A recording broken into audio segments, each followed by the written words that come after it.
Then we arrive at COP26, where we are told that this is the defining moment. It's now or never. If you don't do it now, it's never going to happen.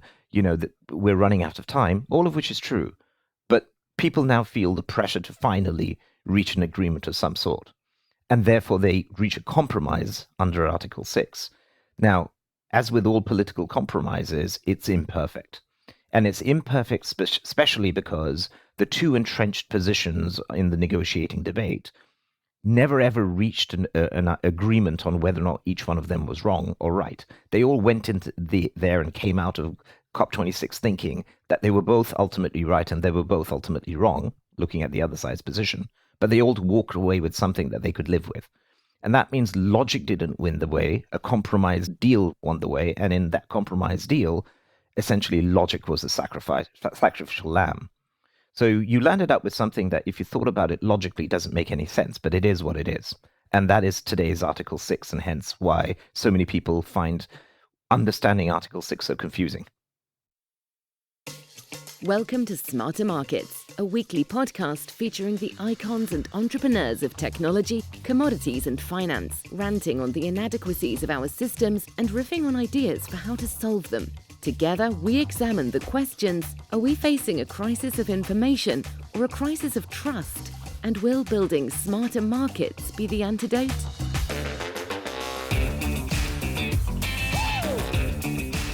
Welcome back to Demystifying the Carbon Markets on Smarter Markets. I'm Dave Greely, Chief Economist at Abex Technologies. Article 6 of the Paris Agreement provides a framework for international cooperation in reaching climate targets, including the international transfer and trading of carbon credits between two or more countries.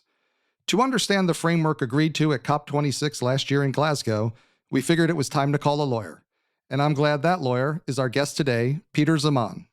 Peter is a partner at HFW in Singapore and has been practicing law in climate finance and the environmental markets since 2004. Hello, Peter. Welcome to Smarter Markets. Thanks, David, and thank you very much for inviting me onto the podcast. We're very glad you could be here. Well, let's get started, maybe a little bit of table setting. So, under the Paris Agreement, countries make commitments to reduce their emissions. These are called nationally determined contributions, or NDCs. I think it'll be important for later to note that NDCs are more than just a numerical target. They're also a plan of action with specific steps to be taken. And the Paris Agreement and Article 6 envision countries meeting their NDC targets not only through their own efforts, but through bilateral agreements and even a multilateral mechanism. So, what is Article 6 specifically, and can you walk us through each of these pathways? So just one point on your question about NDCs. I mean, yes, NDCs are more than just targets, and they do, if you will, take on non-GHG based targets. For example, increasing a certain level of renewable energy generation in a country. That's not a GHG target, but it's one that nonetheless sits within the NDC of a country. But the detailed plan, that's actually not in the NDC. So it's down to each individual country to determine how it's going to meet its NDC. And that's kind of where Article 6 becomes relevant, because until we had an Article 6, if you will, alternative being offered in the Paris Agreement, I think people were in doubt as to whether or not carbon markets was a pathway available to them. And that requires you to understand that despite the fact that the Paris Agreement came into force in 2016 after it was agreed in 2015, the reality is not all parts of the Paris Agreement were operational at the same time. And Article 6, which is the markets provision, didn't become operational until COP26 in Glasgow. So, as you say, it finally did become operational at the last COP, and as a result of which we now have a market mechanism to enable countries to, if they wish, buy carbon offsets or other equivalent carbon credits or similar carbon credits from another country. And by essentially buying those credits from another country, the theory is that they should be able to enhance their ambition under their NDC. So you take, Singapore, where I live, as an example. It's a country that is quite developed. It basically has a limited number of options when it comes to increasing its renewable capability. It can't do nuclear because essentially, if you imagine a little island like Singapore, if they had a nuclear disaster, that would wipe out the country in one sweep. So they have limited options on what they can do to enhance their ambitions under their NDC. So you can see a country like Singapore over the course of time, as it is obliged under the Paris Agreement to increase its NDC obligations, being forced to find other ways to meet those ambitions, and therefore it should over time be a net buyer of credits under Article 6 from other countries. So the market mechanism under Article 6 enables a country like Singapore to do that, so it can both meet its increased ambition obligations under the Paris Agreement, but at the same time find an alternative to what would otherwise be a very, very difficult position for it if it had to do it all domestically. So Article 6 does that. And there are two mechanisms in Article 6. Article 6.2, which is a bilateral or multilateral option that countries can negotiate amongst themselves. There are some guidelines published and agreed in COP26, which those countries have to agree within. But generally speaking, the countries can decide what they want to do. Article 6.4 is a more centralized mechanism. It's a bit like the clean development mechanism that was developed under Article 12 of the Kyoto Protocol. It's centrally managed by the United Nations Framework Convention on Climate Change, and that secretariat will essentially develop and help create a centralized market where countries can bring projects or abatement opportunities to them, and then that platform can issue credits and people come and buy from that platform. So that's essentially 6.4. And one of the accomplishments at last year's COP was the making the rule book, as you said, for the Paris Agreement operational and settling some of the key issues around Article 6. Can you go into a little bit of depth of why is Article 6 so important to the Paris Agreement, and why is it important to the carbon markets in particular? So the challenge of any country meeting its NDC, and I used the Singapore example just now, is always going to be that different countries have different circumstances. What the reason why Singapore would want to need or depend on Article 6 is very, very different from why the European Union might want to need or depend on Article 6. So as you probably know, the European Union has said that they wish to be essentially a net zero continent by 2050. And in the way in which they've envisaged them getting there, they haven't at the moment said they're going to rely on Article 6, because they essentially want to create the ability to achieve their net zero commitments on a self-sustained basis. So the EU has basically said, okay, there is an Article 6 markets, but I don't plan to tap into it that much. Other countries, Japan, Singapore, and a number of other countries, are basically not as lucky. They don't have as much choice.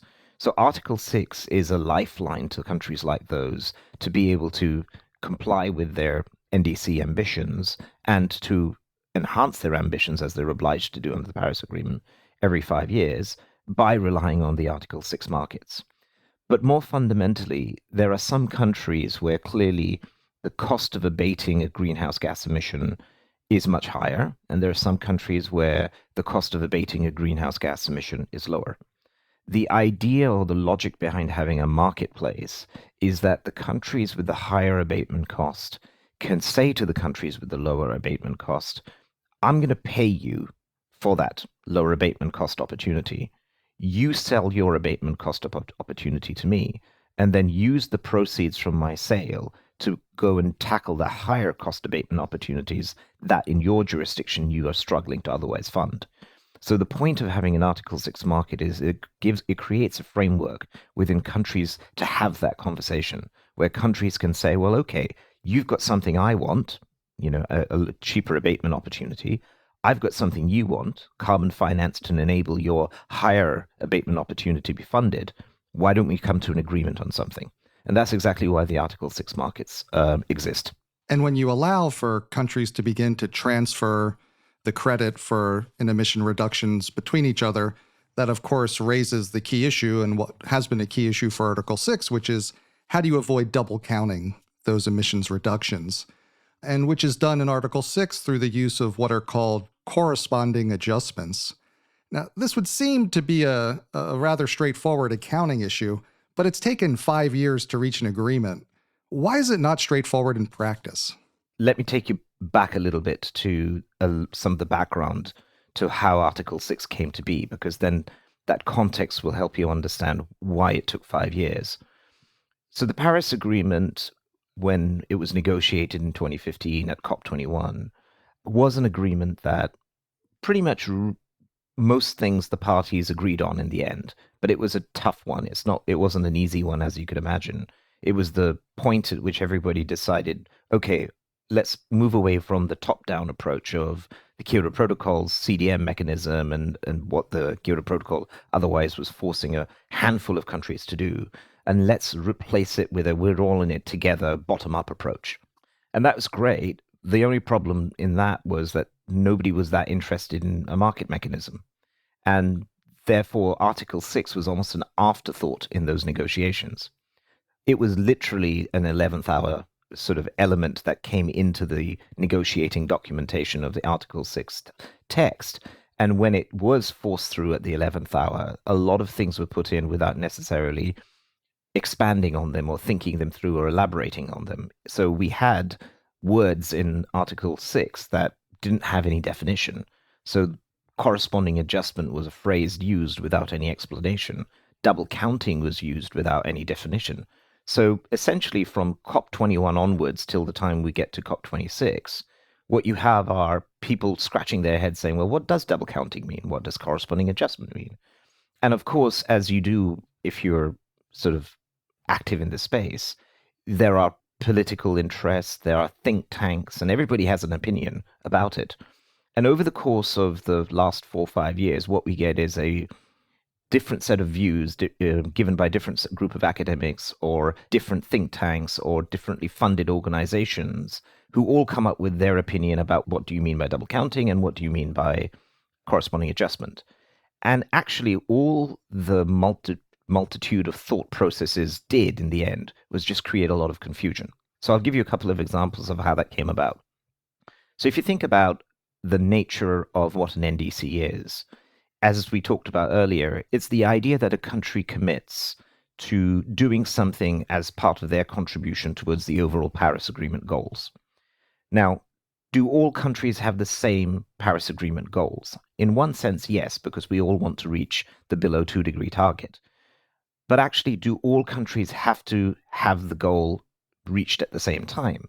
And the answer to that is no, because there is a concept called common but differentiated responsibilities. So this is the idea that some countries were responsible for what we call today's climate change problem, and other countries, traditionally considered to be more developing countries, are being asked to not take the same path those other countries took in their own progression towards becoming a more successful economy. So, we're asking countries, don't burn coal. Okay, I burnt coal for 40 years and I became a rich country, but no, you can't do that. So that's essentially what the Paris Agreement NDCs are all about. And the concept of common but differentiated responsibility says that some countries are entitled to, therefore, burn more emissions today than other countries who are not entitled to burn more emissions today. So therefore, the pathway taken by the countries who are allowed to burn more emissions is a different pathway from a timing perspective and an ambition perspective from other countries. So if you take the EU example, the reason why the EU is saying, no, I will set myself a 2050 net zero target is because they are one of the people who got successful, or one of the group of countries got successful burning coal. And actually, their chance or their window for burning coal should be over now, right? Now's the chance for the other countries to burn their own coal for a longer period of time. So the NDCs therefore recognize that different countries have different pathways and over different time periods, which means that for the countries who are not taking the same pathway as the EU, there will be some aspects of their economy and some sectors or gases within their NDC that will not be included every time there is a new NDC. So there will be some things that are inside the NDC and some things that are outside the NDC. So the problem is that when you now talk about corresponding adjustments, first of all, nobody knows what the meaning of that term is. And then they say, well, corresponding adjustments should apply to only stuff that is inside my NDC. Other people say, no. If I let you apply corresponding adjustments to only inside your NDC, then you're never going to expand the ambition levels of your NDC, but you're going to be flogging stuff that sits outside your NDC in the way Article 6 allows you to do. And it creates a perverse incentive for you never to expand your NDC, despite the fact that you have a legal obligation every 5 years to ratchet up the scope of your NDC under the Paris Agreement. So I'll tell you what we're going to do. We're going to insist that you apply a corresponding adjustment for things that are inside your NDC as well as outside your NDC. Now, if you think about that logically, it doesn't make a lot of sense to say you have to apply to a corresponding adjustment for something that is outside your NDC because you're concerned of double counting. Why am I double counting it? It doesn't count. It doesn't fall within my NDC. So why would I be double counting it? But the principle as to why you do therefore apply a corresponding adjustment is lost because you're leaving that logic and applying a different policy idea, which is to avoid the perverse incentive, to justify why you should overcome the logical gap over here. Anyway, where you get to eventually is different countries have different views about, therefore, what a corresponding adjustment is, when it should apply, and why it should apply. And because the context in which Article 6 sits is about ultimately economic growth and how much greenhouse gases you can burn in order to achieve that economic growth, ultimately it becomes political. And because it's essentially a political question that impacts trade, it becomes a very, very heated subject for most countries. So hence you get to the point where for about 4 or 5 years, we have multiple negotiations at the COP where we don't reach a conclusion on it, mainly because there was no gun being pressed to the proverbial heads of any of the countries, because everybody could kick it down the road for another year. Then we arrive at COP26, where we are told that this is the defining moment. It's now or never. If you don't do it now, it's never going to happen. That we're running out of time, all of which is true. But people now feel the pressure to finally reach an agreement of some sort. And therefore, they reach a compromise under Article 6. Now, as with all political compromises, it's imperfect. And it's imperfect especially because the two entrenched positions in the negotiating debate never ever reached an agreement on whether or not each one of them was wrong or right. They all went into there and came out of COP26 thinking that they were both ultimately right and they were both ultimately wrong, looking at the other side's position, but they all walked away with something that they could live with. And that means logic didn't win the way, a compromise deal won the way, and in that compromise deal, essentially logic was the sacrificial lamb. So you landed up with something that, if you thought about it logically, doesn't make any sense, but it is what it is. And that is today's Article 6, and hence why so many people find understanding Article 6 so confusing. I'm certainly counting myself among those, so very glad that you're here to straighten that out, because you're right. When you first read through Article 6 and you say, well, you have to make a corresponding adjustment so that you don't double count something that you didn't count in the first place, it is a bit of a head scratcher. But as you said, it's not just accounting, it's politics and compromise, and that's a whole different thing.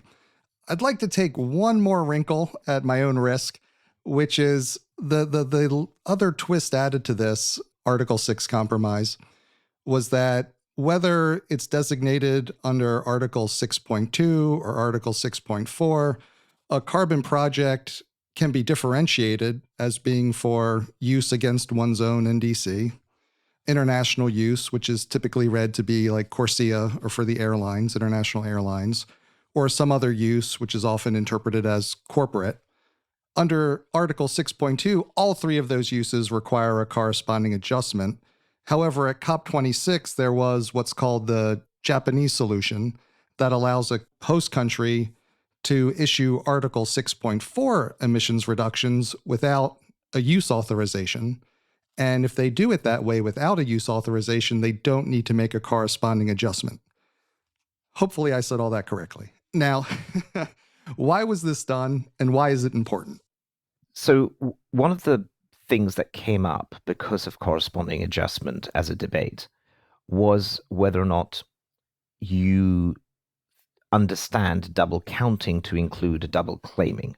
Now, let me explain what double counting is and let me explain what double claiming is before we get into that. So double counting is essentially where, for example, the same credit is being used twice in two different systems. So the same carbon offset is registered as a project under the Article 6 mechanism while also being registered under the voluntary markets as a Vera unit, for example, that's clearly the same thing being used twice, and there's no debate that that is double counting. It gets a bit harder when you start saying, well, if I'm not registering the project twice and the unit isn't being registered twice, but in fact it's being claimed twice, is that double counting? Now, because there was no generally accepted definition of double counting provided in the Paris Agreement, and people therefore came up with their own ideas of what double counting means, if you look back at the definitions used by the voluntary markets, the gold standard and Vera as example, there was a time when they defined double counting to include what we today call double claiming. And at some point, there was a divide in the viewpoint between people who were following the Vera methodologies and people who were following the gold standard methodology. Gold standard said, no, we've said that this double claiming is always double counting, and that's our position.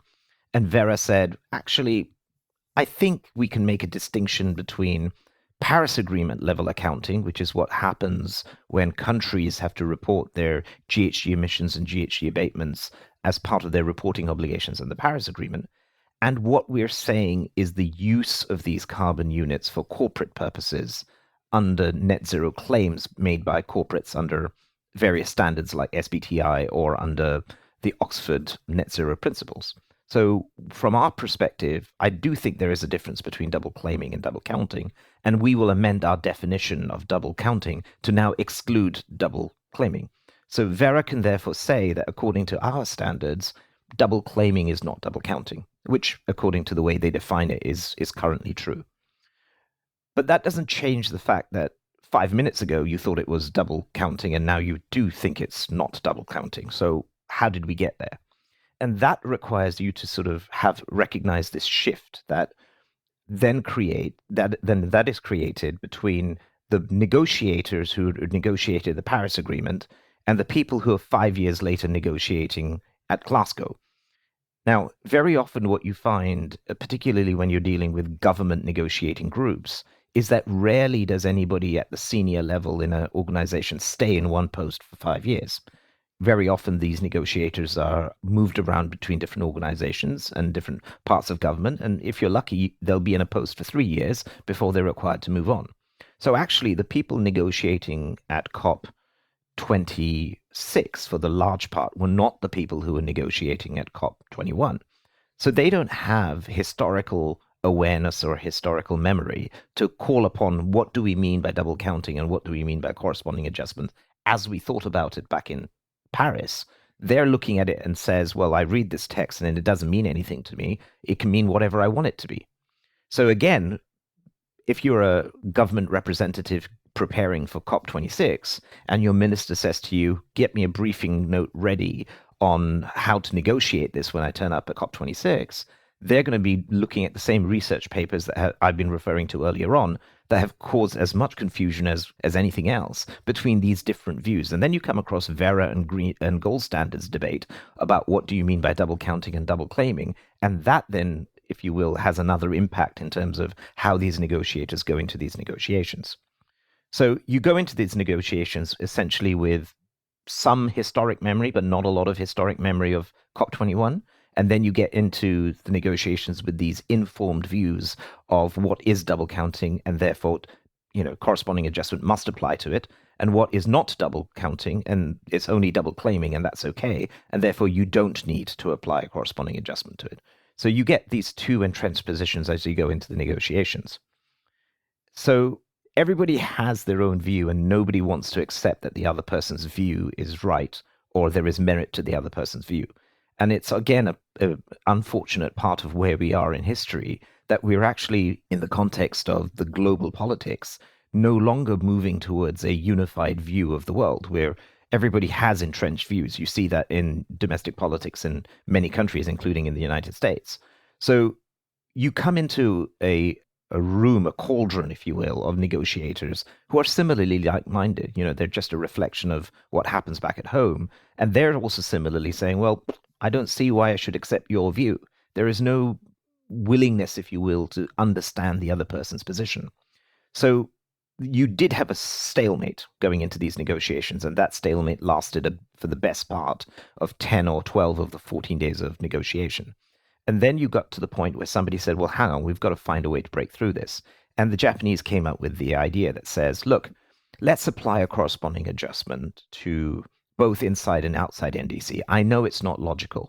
And one of the consequences of applying a corresponding adjustment outside an NDC is that if you are a country hosting a project, even though your project sits outside your NDC and doesn't interfere with your NDC, you now have to apply a corresponding adjustment, even though it has no impact on your NDC. So you're giving something up that you don't have to give up logically or rationally, but you're being forced to give it up by the entrenched views of the other camp. So then the question is, well, why should I give it up without getting something else in return? And what they got in return was the Japanese solution, which is to say, okay, you can use the Article 6.4 mechanism to have a project that is registered as a UN project, and you can then have a third bite at the cherry where you don't have to authorize the unit for purposes that are expressly for the Paris Agreement. You can use them, if you will, for non-Paris Agreement purposes, even though it's a project that is registered under 6.4. And if you do that, you don't have to apply a corresponding adjustment. Now, one would say, well, why would they bother doing that? Why not just go to the voluntary markets? Because that's the position Vera's adopted, so we just do it under Vera. And actually, if you think about it from that selling country's perspective, that country has to think about where the market's going to be in 5 years' time. We don't have a 6.4 or a 6.2 market today. We might have one in about 2 years' time.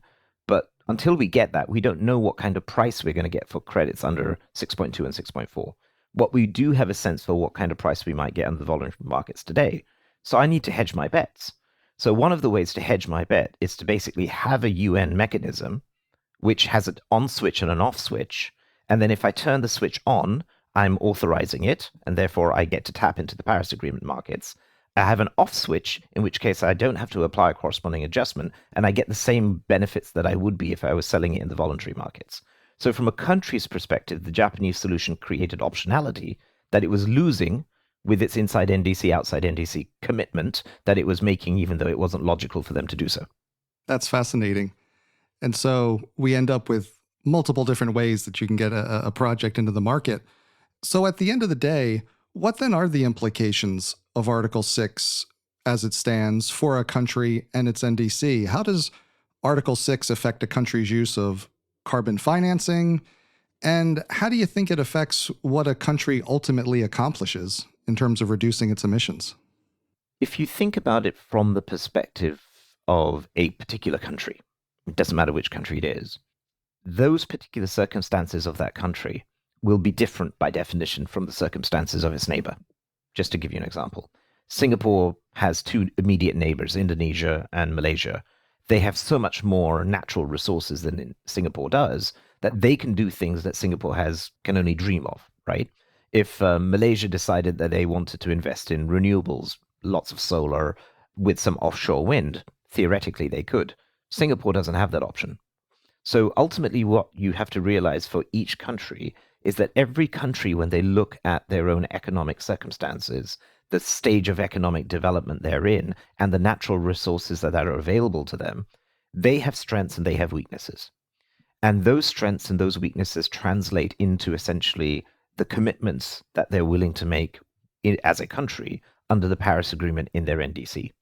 So low abatement cost opportunities are easy to put inside your NDC because you know you can achieve those results without having to worry about how I'm going to finance those results. We can do that. We can afford to do it. It's as simple as that. And there are things that sit outside their NDC, particularly if you're a country benefiting from the common but differentiated responsibility principle I mentioned earlier, where you can choose to keep things outside your NDC for now, for at least maybe 5 years or 10 years more. But those are your higher abatement cost items. So if you're smart about this as a country, what you do is you take the fact that you have, under your circumstances, certain opportunities of lower cost abatement for which you don't need international funding, but you can achieve that relatively easily. and you overperform, and theoretically could overperform on that. So if I take my inside NDC example, and let's say I'm a country that has adopted a 10% avoided deforestation target, right? I'm going to reduce deforestation by 10%. But in fact, it's within my capability of achieving 15%.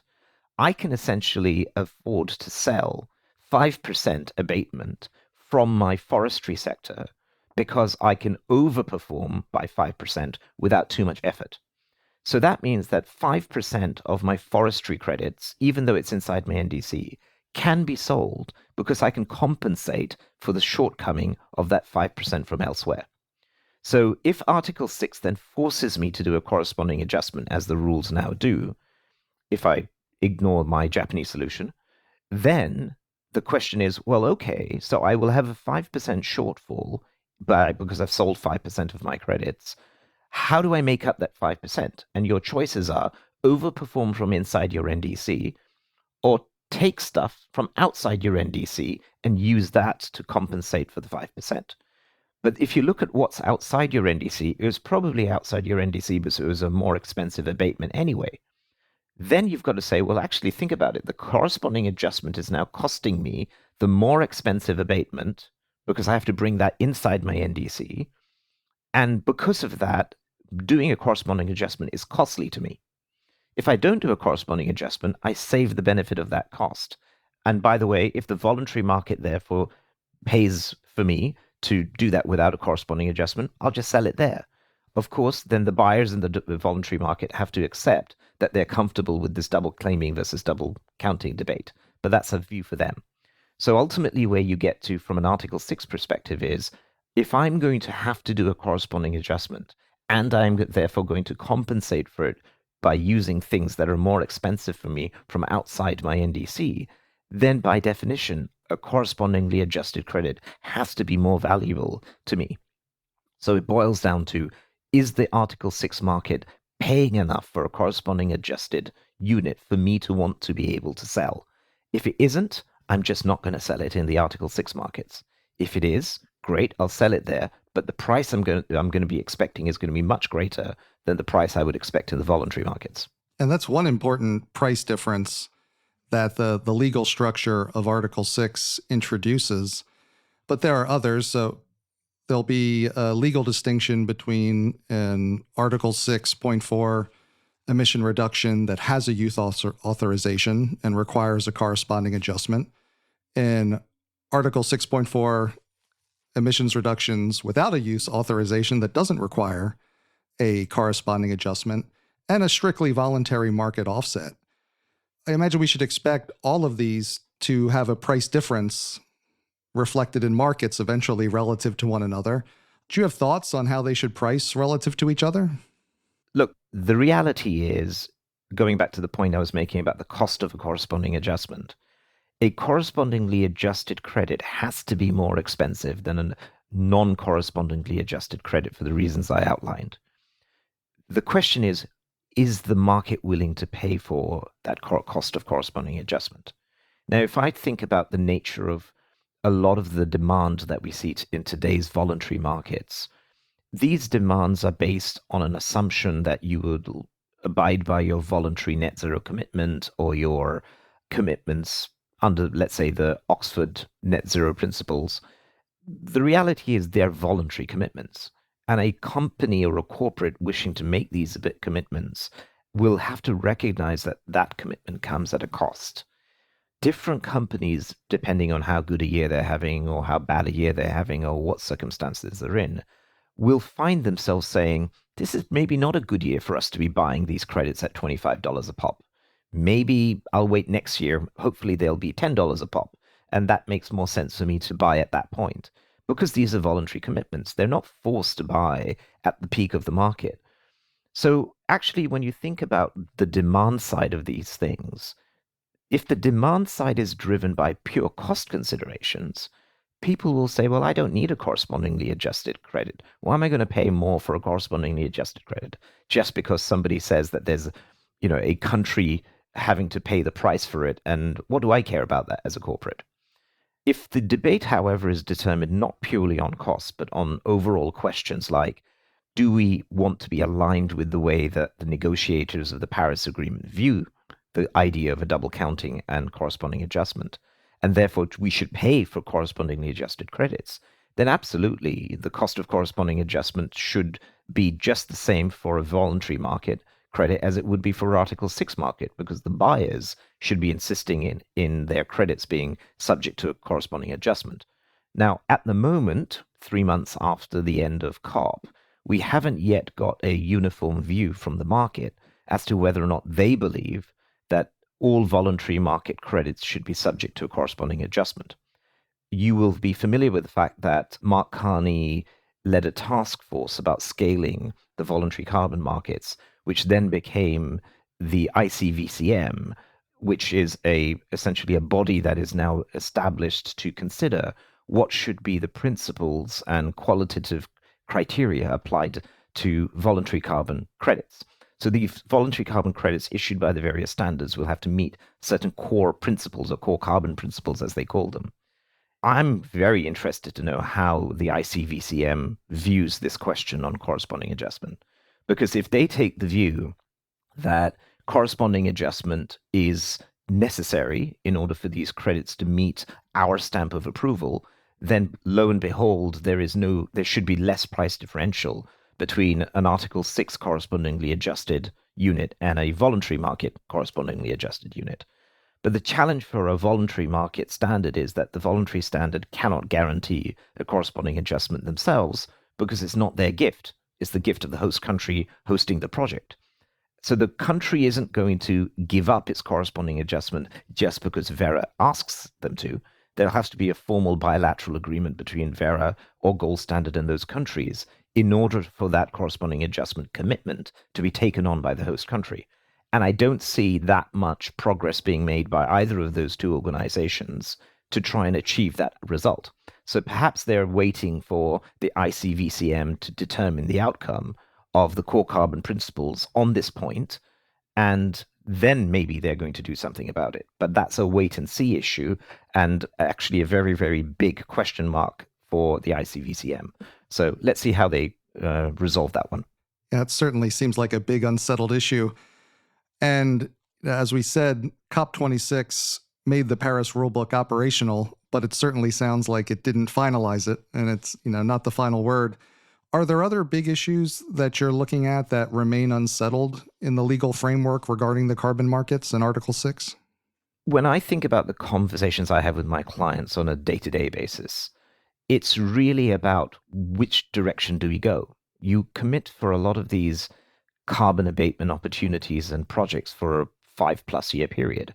So you've got to look 5 years forward to work out where you're going to be in 5 years' time and whether or not you're going to be able to recoup your investment from the efforts that you're putting in today.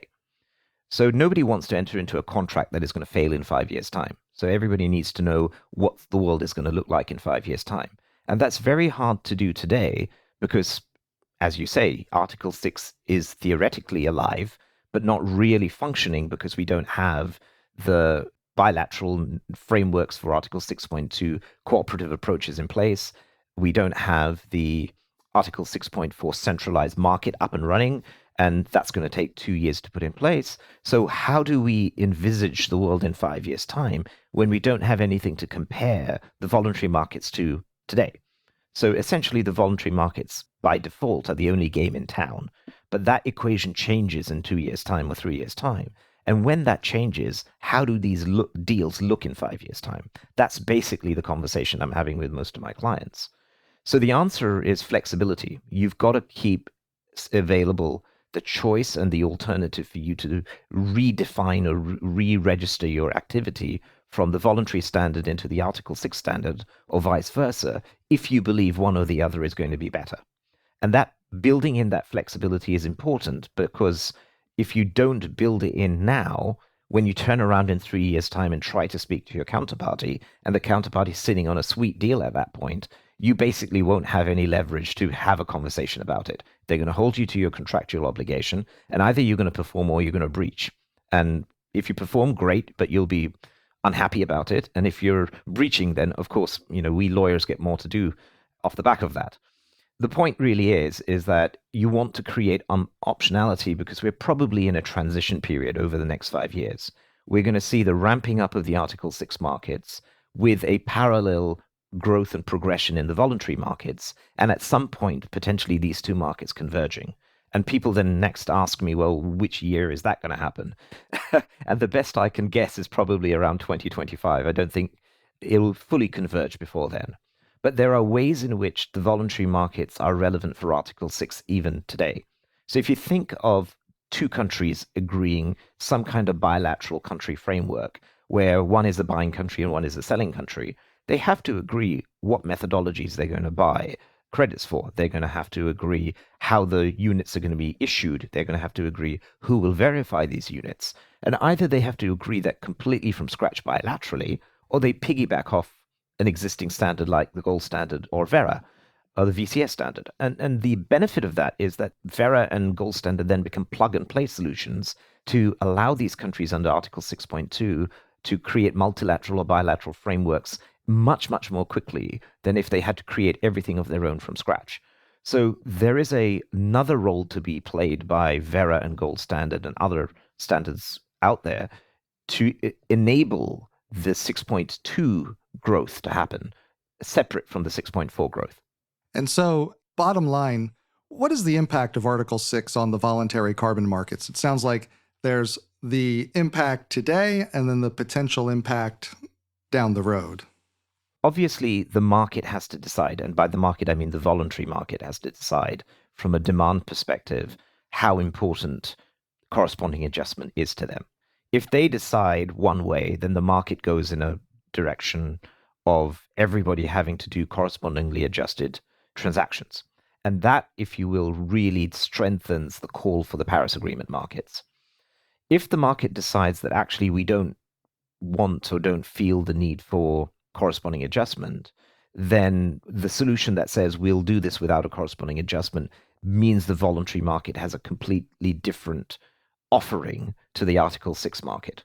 So for me, the division point between voluntary markets and Article 6 markets becomes, from a voluntary market consumer perspective, this question about corresponding adjustment. If I care as a consumer about corresponding adjustment, I don't really have much choice in the voluntary market today, because as I was saying, it's not the gift of the voluntary standards to provide corresponding adjustment. That's the gift of the countries. And the countries, in their negotiations under the Paris Agreement, have said, that's what I have Article 6 for. Why do I need Vera? Right? So essentially, that's where, in my mind, the fault lines will be determined. And in that sense, that's why the decisions made by an organization like the ICVCM is so important, because they are essentially going to become the standard bearers, or one of many standard bearers, in this market. And the corporate buyers are going to have to take their lead from them, not because the corporate buyers are forced to, but every corporate buyer will have to find a justification for why it's done it. And it's going to point towards the direction of a standard body like the ICVCM and say, because they said it was okay. And that's such an important perspective, because I think it's easy to look at Article 6 as a participant in the voluntary carbon markets and say, well, it's not ruling us out, it's not impacting us directly, but it is raising the issue of, even if it doesn't impact you directly, do you need to care about things like corresponding adjustments? Because are the stakeholders that are leading you to make these commitments in the first place going to care about corresponding adjustments and how what you're doing fits into the overall framework of what countries are doing under Paris? So, while it can often be difficult, and I thank you for walking us through the legal intricacies, they're very important for everyone to understand.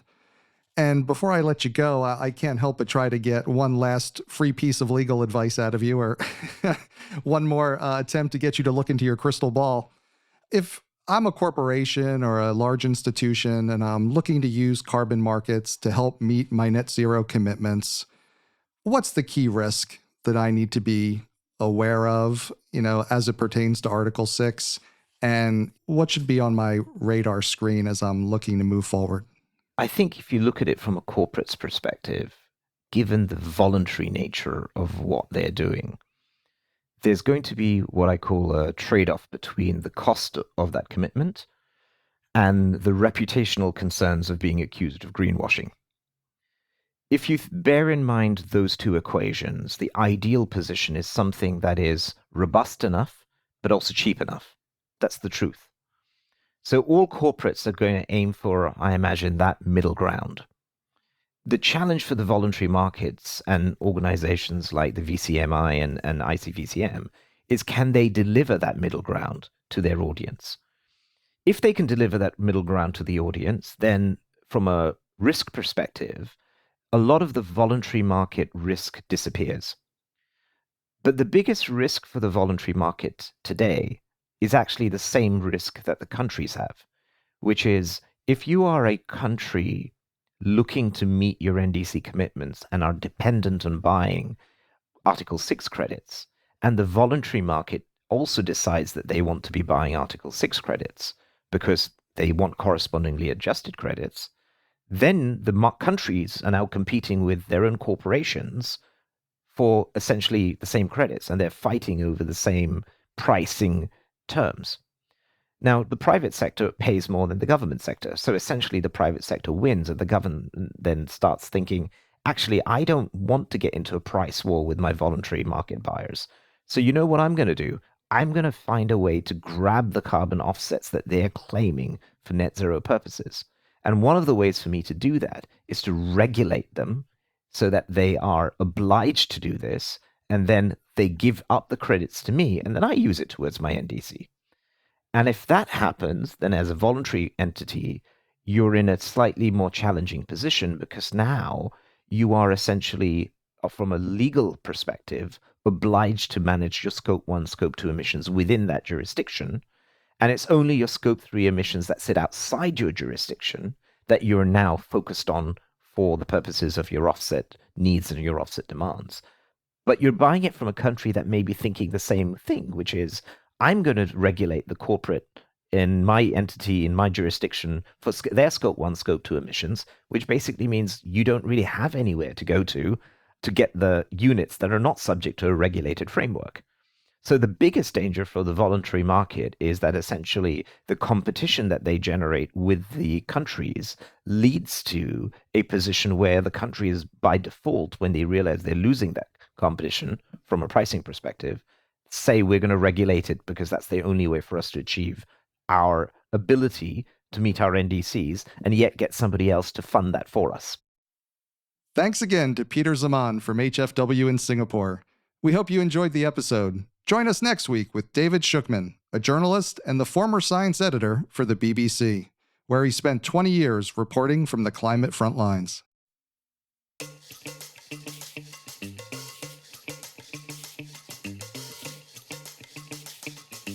That concludes this week's episode of Smarter Markets by Abax. For episode transcripts and additional episode information, including research, editorial, and video content, please visit smartermarkets.media. Smarter Markets is 100% listener-driven, so please help more people discover the podcast by leaving a review on Apple Podcast, Spotify, YouTube, or your favorite podcast platform. Smarter Markets is presented for informational and entertainment purposes only. The information presented on Smarter Markets should not be construed as investment advice. Always consult a licensed investment professional before making investment decisions. The views and opinions expressed on Smarter Markets are those of the participants and do not necessarily reflect those of the show's hosts or producer. Smarter Markets, its hosts, guests, employees, and producer, Abax Technologies, shall not be held liable for losses resulting from investment decisions based on informational viewpoints presented on Smarter Markets. Thank you for listening, and please join us again next week.